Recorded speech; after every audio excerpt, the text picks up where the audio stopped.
A group in Moorhead is asking Minnesota lawmakers to support legislation that will give them a second chance. Senator Keith Langseth and Representative Maury Lanning listened to stories today of people who've been in trouble with the law. The lawmakers say having a felony on your record makes it extremely difficult to get a job, find housing, and make a positive impact on society. These men and women have gone to prison. They've done their time. Now that they've done that, let's let them back in. Let's give them a hand, not a handout. A handful of legislation has been introduced this year. Proposals include giving voting rights to felons, taking the criminal history question off job applications, and protecting companies that hire felons. Everyone, I want to thank everybody for being here today. It's important. Thank you, Senator Langseth and Representative Lanning. I would like to see a change before I die, of helping ourselves to progress in the American dream, not just promises. I might not make a change today, but I hope for my children's sake, there will be a change. Many of us had righted our wrongs and now carry a label, and because of my felony, this label has carried on to housing, jobs, services offered in this community, and even friends. My situation is I was released from prison in September, and I have no support, family or friend support. I was released with $100. It's just been out.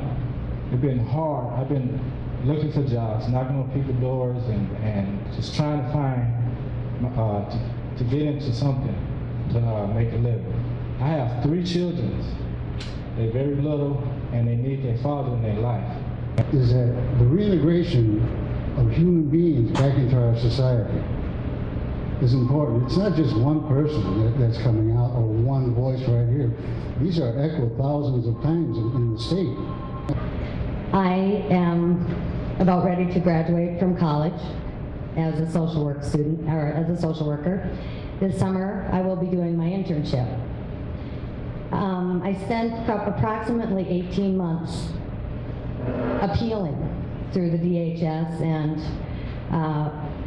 because of my history, now that I have upwards of $50,000 in student loans, and our local government, our state government, and the federal government have put multitudes of dollars, hundreds of thousands of dollars into my rehabilitation. But now that I'm up at the gate, I'm being told that I'm not able to work in my field. Nobody told me that when I applied for the program. Nobody warned me that when I was done and there was all the pots of money had dried up, that the chances of me getting a job in this chosen profession are going to take me money. I need an attorney. I need to appeal to higher courts. The honor roll legislator that is here with us today with the racial report card release that was done, I believe, on Tuesday or Wednesday on the Hill. Senator Keith Langseth got a B. Putting him on the honor roll. And what that racial report card does is that it assesses various bills and how they voted on them, how they went through their committees. And these racial equity bills, in effect, help people with disparities. And when we're talking about these second chance opportunities bills, we understand that the people that are represented in our prison institutions are disproportionately people of color. Said that I am soft on crime. You know, that's the whole purpose of that demagoguery that went on. But it really plays into what you're talking about more than anything that I've been involved in the legislature for the last 35 years. That she did her time, she came back to Minnesota to be with her family, and she was told she shouldn't be able to come back here. So, that's the kind of thing we get involved in occasionally. To hear personal stories like we've heard today. And all of you can't come to St. Paul and go to hearing after hearing. Sometimes these hearings are called rather quickly, and you don't know, sometimes even when we have a bill and we're hearing, we don't even know when the hearing is going to take place, sometimes until the day before. And so it's always good to have opportunities like this to hear the kinds of stories that we would hear when we have a hearing.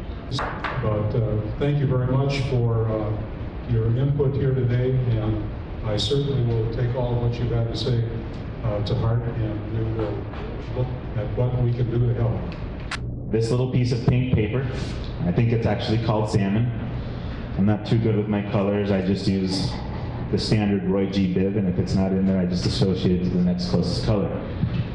But these were made by the Organizing Apprenticeship Project. They are a cheat sheet, essentially, to make it onto the honor roll list, or to make it on the racial equity, to make sure that your bills that you're passing are looking at race, understanding race, and being equitable to those groups. Very much like to thank you once again and the courageous people that were here this evening, well, afternoon, I'm sorry, and another round of applause for all of you.